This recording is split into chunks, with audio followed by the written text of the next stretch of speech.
Hello Media Studies, my name is Michael Wilden, or Waz, and I'm here to talk to you about the cognitive benefits of video games. But before I get into it, I just want to tell you a little bit about myself. I have been playing video games since I was a wee little lad. I first began on the Nintendo Entertainment System, the NES, and moved on to the SNES and the Super Nintendo 64. Throughout the years, I've played games on every gaming console that has been released, but the PC is what I've spent the most time on. This picture right here is of my NPC from a game that I have played a lot, in which I am known as Waz. Okay, so to preface, what are video games?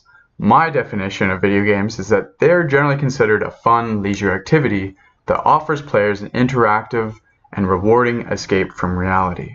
Now, in my opinion, that definition really captures the essence of what video game entertainment really is. One thing that makes video games stand out from other sources of media entertainment is that they are interactive. Video games require input from the player in order to progress. And in turn, this makes the player feel consequential in their actions. Video games are highly rewarding because they are structured in a way that provides constant feedback in the form of experience, level ups, new items, unlocked content, etc., which repeatedly provide the player with the sense of accomplishment. And finally, video games can be so engaging and immersive. Whether it be a hyper-realistic world or a fantasy world, games generally tend to alter the player's state of consciousness. This can result in a lost sense of time, characterized by a state of flow and an escape from reality. Okay, while this all sounds great, why is it that the topic of video games can be such a controversial issue? So often you hear about how games are a waste of time, or that they can make you lazy or even violent. Well, the topic of video game violence was popularized after the Columbine shootings. Upon investigation, it was discovered that the terrorists that carried out the attacks were avid players of violent shooting games. The media assumed that it was the games that made these kids violent. This perception is what sparked the beginning of the now massive field of research into how video games affect cognition.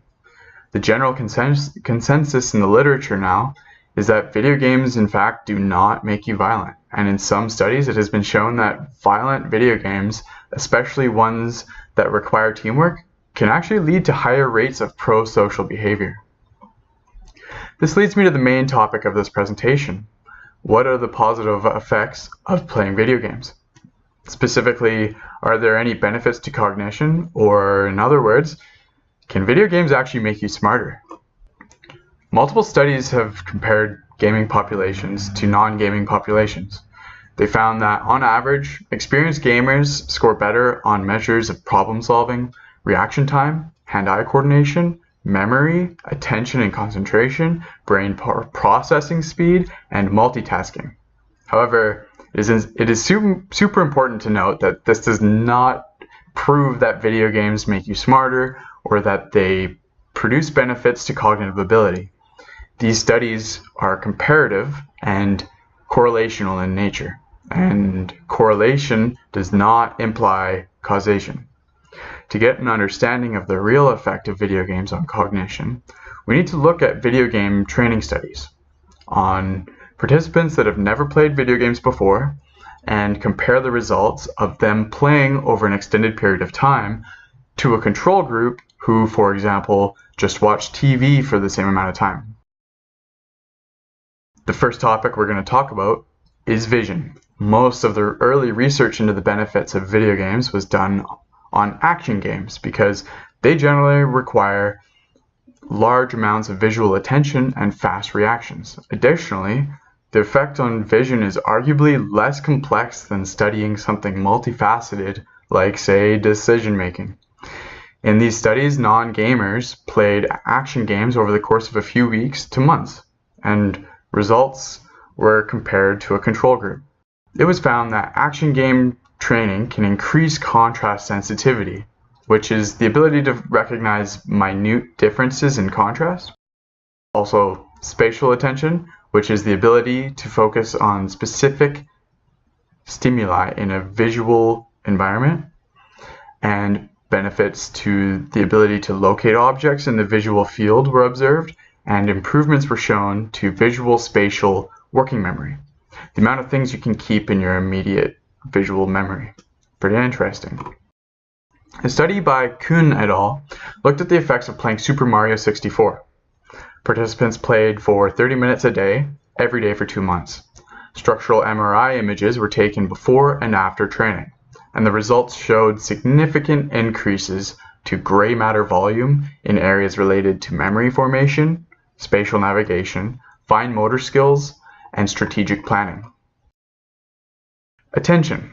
The effects of video game playing on attention has become quite a controversial topic now with the rise of ADHD in countries with high internet connectivity. In other words, countries with strong gaming culture. I won't get into this topic too much here, but I'd just like to point out that much of the research on the topic has shown that games can actually improve attention. But because games are so engaging, exciting, and rewarding, people who play a lot of games may find that many activities in the real world, school, are less exciting because they don't provide the constant feedback that video games do. Research into the effects of strategy games has only recently increased in popularity. Strategy games have been shown to improve participants' performance at measures of critical thinking, problem solving, and executive control. This may not be a surprise to you because these abilities are quite important in playing these kinds of games. And another example, in a study on older adults, playing real-time strategy games was shown to improve working memory and even attenuate cognitive decline. That's great. Another effect of video games that I believe is often overlooked is the psychosocial benefits. The bottom line is that video games are often played with friends. Whether it's real-life friends coming together to play, or getting on Discord together, or just friends you meet in the virtual world. Video game culture allows gamers to group up and roleplay together, or solve problems, or compete against one another. There's been a huge rise in esports lately, and just look at the picture on the right. That's the League of Legends World Championship, which fills stadiums every year. That's not the only game to do that. Video games offer players something to talk about. The virtual world can work as an anonymous platform for players to develop their social skills without the anxiety associated with the real world. Now, finally, with all that being said, I think it's important to note that while video games can offer players many benefits to cognition and can even make you smarter in some areas, that it is possible to have too much of a good thing. Even too much water can kill you, for example. Sitting for an extended period of time can have detrimental effects on your physical and mental health. Plus, if you spend all your time gaming, you're going to miss out on many aspects of life that are important for your career, relationships, and personal development. So, moderation is key. So don't play for too long, take breaks, and remember to go outside. Get the best of both worlds.